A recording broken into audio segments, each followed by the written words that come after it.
നമസ്കാരം. മണ്ണിന്റെ മക്കൾ വാദം കത്തിച്ച് മുംബൈ എന്ന ഇന്ത്യയിലെ ഏറ്റവും വലിയ നഗരത്തെ കൈപ്പിടിയിൽ ഒതുക്കിയ ശിവസേന ഇപ്പോൾ ആ മഹാനഗരത്തിന്റെ മണ്ണിൽ ഒടുങ്ങുകയാണ്. മുംബൈ മുനിസിപ്പൽ കോർപ്പറേഷൻ തെരഞ്ഞെടുപ്പിൽ വലിയ തിരിച്ചടി കിട്ടിയതോടെ താമര തരംഗത്തിനുള്ളിൽ ശിവസേന യുഗം അവസാനിച്ചു കഴിഞ്ഞു. ബാൽ താക്കറെ ജീവിച്ചിരുന്നപ്പോൾ അദ്ദേഹത്തിന്റെ കൈപ്പടിയിലായിരുന്നു മുംബൈ നഗരം. പക്ഷേ അദ്ദേഹത്തിന്റെ മരണശേഷം മുംബൈയായി മാറിയ നഗരത്തിൽ ക്രമേണ ശിവസേന തീരുകയാണ്. ഏഷ്യയിലെ ഏറ്റവും സമ്പന്നമായ നഗരസഭയായ ബ്രഹൻ മുംബൈ മുനിസിപ്പൽ കോർപ്പറേഷനിൽ 3 പതിറ്റാണ്ടിലേറെ നീണ്ടുനിന്ന താക്കറെ കുടുംബത്തിന്റെ ആധിപത്യത്തിന് അന്ത്യം കുറിച്ചുകൊണ്ട് ബി.ജെ.പി. ഷിൻഡെ സഖ്യം അധികാരം പിടിച്ചിരിക്കുകയാണ്. ബി.ജെ.പി. മുഖ്യമന്ത്രി ദേവേന്ദ്ര ഫട്നാവിസിന്റെ തന്ത്രങ്ങൾ അങ്ങനെ വിജയിക്കുകയാണ്. 227 വാർഡുകളുള്ള BMCയിൽ കേവല ഭൂരിപക്ഷത്തിനു വേണ്ട 114 എന്ന മഹായുതി സഖ്യം അനായാസം മറികടന്നു. ഇതോടെ ദീർഘകാലത്തെ ഇടവേളയ്ക്ക് ശേഷം മുംബൈ നഗരത്തിന് ബി.ജെ.പി. ഷിൻഡെ സഖ്യത്തിൽ നിന്നുള്ള ഒരു മേയറെ ലഭിക്കും. താമര തരംഗത്തിൽ തീർന്ന ശിവസേന തെരഞ്ഞെടുപ്പിന് മുന്നോടിയായി ബന്ധുക്കളായ ഉദ്ധവ് താക്കറെയും രാജ് താക്കറെയും 20 വർഷത്തിനു ശേഷം ഒന്നിച്ചപ്പോൾ ശിവസേന തിരിച്ചുവരവ് സ്വപ്നം കണ്ടിരുന്നു. എന്നാൽ വെള്ളിയാഴ്ച തെരഞ്ഞെടുപ്പ് ഫലം പുറത്തു വന്നതോടെ എല്ലാം തീർന്നു. 2019 നിയമസഭാ തെരഞ്ഞെടുപ്പിന് ശേഷം ഏറ്റവും വലിയ ഒറ്റകക്ഷിയും സഖ്യകക്ഷിയുമായ ബി.ജെ.പിയെ ചതിച്ച് മുഖ്യമന്ത്രി കസേരയ്ക്ക് വേണ്ടി ബദ്ധശത്രുവായ ശരത് പവാറുമായി കൂട്ടുകൂടിയത് ഉദ്ധവ് താക്കറെയുടെ രാഷ്ട്രീയ വഞ്ചനയ്ക്കുള്ള തിരിച്ചടിയാണ് ഇതെന്നാണ് ബി.ജെ.പി. നേതാക്കൾ പറയുന്നത്.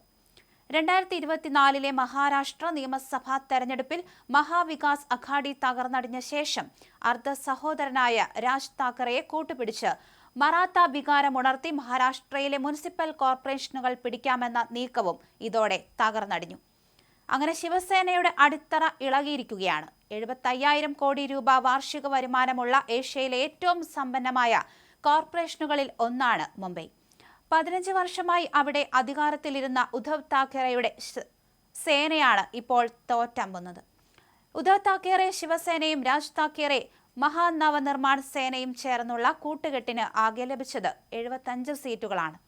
കോൺഗ്രസിന് 15 സീറ്റുകൾ കിട്ടി. ഉദ്ധവ് താക്കറെയുടെ ശിവസേന തകർന്നടിഞ്ഞതിന് ഇപ്പോൾ എല്ലാവരും വിമർശിക്കുന്നത് രാജ് താക്കറെയുടെ സാന്നിധ്യമാണ്. മറാത്താഭിമാനം ഉയർത്തിക്കൊണ്ടുള്ള പഴയ രാഷ്ട്രീയത്തിന് പ്രസക്തി കുറഞ്ഞിരിക്കുന്നു എന്നതാണ് തെരഞ്ഞെടുപ്പ് ഫലം സൂചിപ്പിക്കുന്നത്. മുംബൈ ഒരു മറാത്ത നഗരം മാത്രമല്ല, അതൊരു ആഗോള നഗരമാണെന്ന് വാസ്തവം. ഈ തെരഞ്ഞെടുപ്പ് കാലത്ത് മറാത്ത വികാരം ഉണർത്താൻ മഹാരാഷ്ട്രക്കാരല്ലാത്തവർക്കെതിരെ രാജ് താക്കറെയുടെ അനുയായികൾ കർക്കശമായ നിലപാടെടുത്തിരുന്നു. മറാത്തി ഭാഷ സംസാരിക്കാത്തതിന്റെ പേരിൽ രാജ് താക്കറെയുടെ പ്രവർത്തകർ ആളുകളെ തല്ലിയതുൾപ്പെടെയുള്ള ഉദ്ധവ് താക്കറെ ശിവസേനയുടെ സീറ്റുകൾ നഷ്ടപ്പെടുത്തിയതായി കാണുന്നു. പ്രത്യേകിച്ച് മറാത്തികളല്ലാത്ത ജനസംഖ്യ കൂടുതലുള്ള വാർഡുകളിൽ ശിവസേന, MNS എന്നിവയുമായി സഖ്യത്തിലായിരുന്ന ശരത് പവാറിന്റെ NCPക്ക് അക്കൗണ്ട് തുറക്കാൻ പോലും കഴിഞ്ഞില്ല. താക്കറെ വംശാവലിയും തീരുന്നു. സമാന്തരമായി പ്രവർത്തിച്ചിരുന്ന ഒരു രാഷ്ട്രീയ പ്രസ്ഥാനമായാണ് 1966 ജൂൺ 19 ബാൽ താക്കറെ മുംബൈയിൽ ശിവസേന രൂപീകരിച്ചത്. മുംബൈയിലെ സർക്കാർ ജോലികളിലും സ്വകാര്യ മേഖലകളിലും ദക്ഷിണേന്ത്യക്കാരിൽ നിന്നുള്ള കുടിയേറ്റം വർദ്ധിച്ചതോടെ മറാത്തി യുവാക്കൾക്കിടയിൽ ഉണ്ടായ തൊഴിലില്ലായ്മയും അസംതൃപ്തിയുമാണ് പാർട്ടി രൂപീകരണത്തിന് പ്രധാന കാരണമായത്. ബാൽ താക്കറെ തന്റെ രാഷ്ട്രീയ കാർട്ടൂൺ മാസികയായ മാർമിക് വഴിയാണ് ഈ ആശയങ്ങൾ പ്രചരിപ്പിച്ചത്. മുംബൈയിലെ മറാത്തികളുടെ അവകാശങ്ങളെക്കുറിച്ച് അദ്ദേഹം ഇതിലെ നിരന്തരം എഴുതി. മണ്ണിന്റെ മക്കൾ എന്ന മുദ്രാവാക്യം ഉയർത്തി. മുംബൈയിലെ തൊഴിലവസരങ്ങളിൽ മറാത്തികൾക്ക് മുൻഗണന നൽകണമെന്ന് ശിവസേന ആവശ്യപ്പെട്ടു. തുടക്കത്തിൽ ഒരു രാഷ്ട്രീയ പാർട്ടിയേക്കാൾ ഉപരിയായി ഒരു സാമൂഹിക സംഘടനയായാണ് ഇത് പ്രവർത്തിച്ചത്. ദക്ഷിണേന്ത്യൻ ഹോട്ടലുകൾക്കും സ്ഥാപനങ്ങൾക്കും നേരെ ആദ്യകാലങ്ങളിൽ പ്രതിഷേധങ്ങൾ നടന്നിരുന്നു. മറാത്ത ചക്രവർത്തിയായിരുന്ന ഛത്രപതി ശിവജിയുടെ പേരിൽ നിന്നാണ് ശിവസേന എന്ന പേര് സ്വീകരിച്ചത്. ഗർജിക്കുന്ന പുലിയെ പാർട്ടിയുടെ ചിഹ്നമായി തെരഞ്ഞെടുത്തു. 1960കളിൽ മുംബൈയിലെ പ്രാദേശിക വികാരം മുതലെടുത്താണ് ശിവസേന വളർന്നതും പിൽക്കാലത്ത് മഹാരാഷ്ട്ര രാഷ്ട്രീയത്തിലെ നിർണായക ശക്തിയായി മാറിയതും. പക്ഷേ മക്കൾ നശിപ്പിച്ചു. സഖ്യകക്ഷിയായ ബി.ജെ.പിയെ ശിവസേന പിണക്കി. മറാത്തക്കാരുടേത് മാത്രമല്ല, ഇന്ത്യയുടേത് മൊത്തമാണ് മുംബൈ എന്ന് അവർക്ക് മനസ്സിലായില്ല. സങ്കുചിത ചിന്താഗതികൾ പ്രചരിപ്പിച്ച ഒടുവിൽ ശിവസേന മൊത്തത്തിൽ ഇല്ലാതാവുകയാണ്. 2017 മഹാരാഷ്ട്രയിലെ നഗരസഭകളിലേക്ക് അവസാനമായി തെരഞ്ഞെടുപ്പ് നടന്നത്. 2022 OBC സംവരണ തർക്കത്തെ തുടർന്ന് തെരഞ്ഞെടുപ്പ് നടന്നില്ല.